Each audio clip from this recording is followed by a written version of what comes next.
ng ngalan ko'y manatili. Alleluia, Alleluia.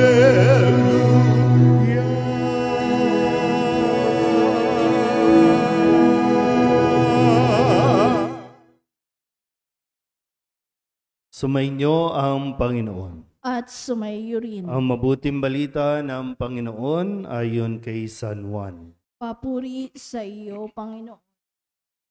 Malapit na ang Pasko ng mga Hudyo, kaya pumunta sa Jesus sa Jerusalem.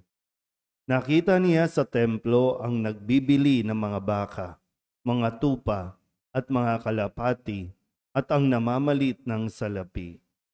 Gumawa siya ng isang panghagupit na lubid at ipinagtabuyang palabas ang mga mangangalakal, pati mga baka at tupa. Isinabog niya ang salapi ng mga namamalit at pinagtataob ang kanilang mga hapag. Sinabi niya sa mga nagbibili ng kalapati, "Alisin ninyo rito ang mga iyan. Huwag ninyong gawing palengke ang bahay ng aking ama." Naalala ng kanyang mga alagad na sinasabi sa kasulatan, "Ang aking malasakit sa iyong bahay ay parang apoy na nag-aalab sa puso ko." Dahil dito'y tinanong siya ng mga Hudyo, "Anong tanda ang maibibigay mo upang patunayang may karapatan kang gawin ito?"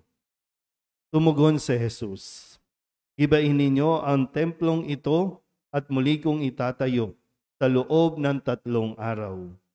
Sinabi ng mga Hudyo, 46 na taon na ginawa ang templong ito at itatayo mo sa loob lamang ng 3 araw?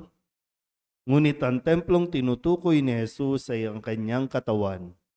Kaya't nang siya'y muling mabuhay, naalala ng kanyang mga alagad na sinabi niya ito at naniwala sila sa kasulatan at sa mga sinabi ni Jesus. Ang mabuting balita ng Panginoon. Pinupuri ka namin, Panginoong Hesukristo. Umupo ang lahat. Isang mapagpalang umaga po sa inyong lahat. Ngayon po ay ang pagdiriwang ng kapistahan ng pagtatalaga sa Palasyong Simbahan sa Laterano.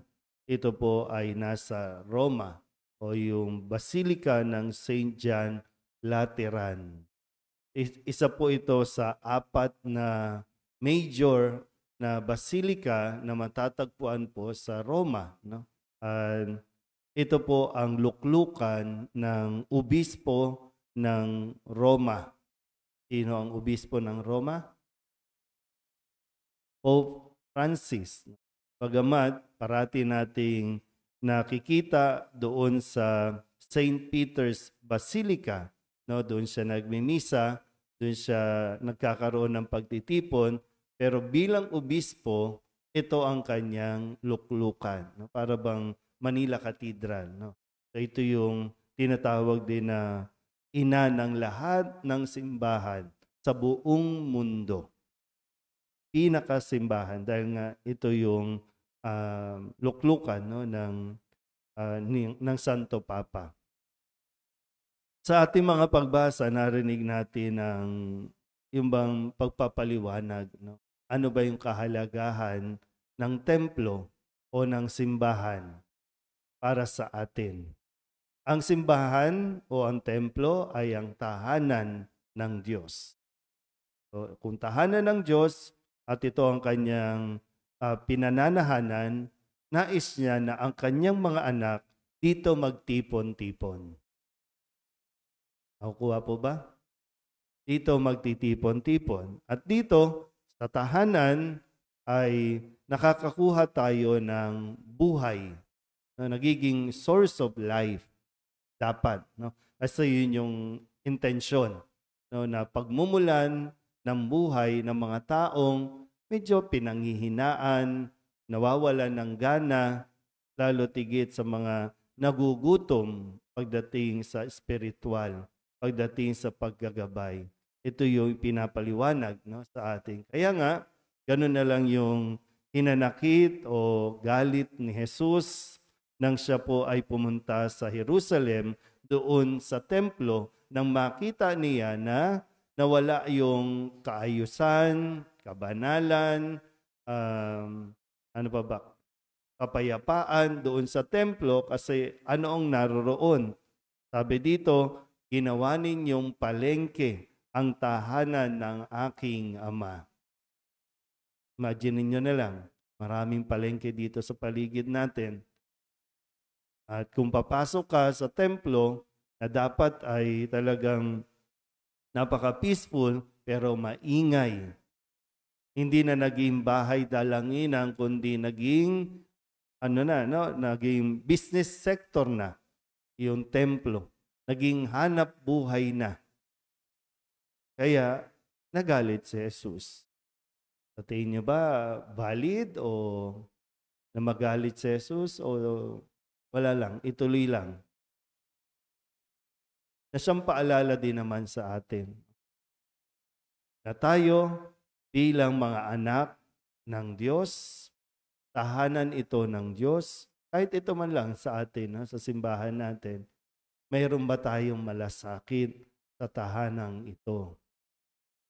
So, hindi natin ito pag-aari, pero ito ay ibinibigay sa atin para nga sa ganon ay meron tayong mapuntahan sa paligid natin, sa dami ng nangyayari sa paligid, mayroong matatagpuan na isang bahay dito sa Kamba, bahay ng Birhen ng Soledad, na matatagpuan na matapos ng lahat ng pagod ng mga tao dito, o pwede kang mamahinga dito. Pero sa ating mga naririto, nakakatagpo ba talaga tayo ng kapahingahan dito? O yung mga tao na napapadaan, nakakatagpo ba ng kapahingahan? Kaya nga yung malasakit, hindi pwedeng mawala. Hindi pwedeng nagsimba lang tayo, Hindi pwedeng wala tayong pakialam sa nangyayari dito. Meron tayo dapat pakialam. Kaya nga, pwede rin suriin dahil ba sa atin, kaya yung mga tao po ay naiinganyo na magsimba rin, o dahil sa atin ay lumalayo na lang sila sa simbahan kasi hindi iba na yung napipicture na akala nila pag pumunta sila dito, tahimik, pag pumunta sila dito, na may kapayapaan, pero makikita ba sa atin ang pag-aaway-away, pag-iinggitan, yung ganong ugali? Kailangan natin itong suriin muli, Hindi lang tayo basta magdiriwang, kundi isang paalala din sa atin na kung paanong pinahalagahan ni Jesus ang templo, ang simbahan, ipagpatuloy din natin. Para nang sa ganon, kung babalik si Jesus, makikita niyang nasa ayos, nasa tama ang simbahang ito na tahanan ng Diyos. Amen.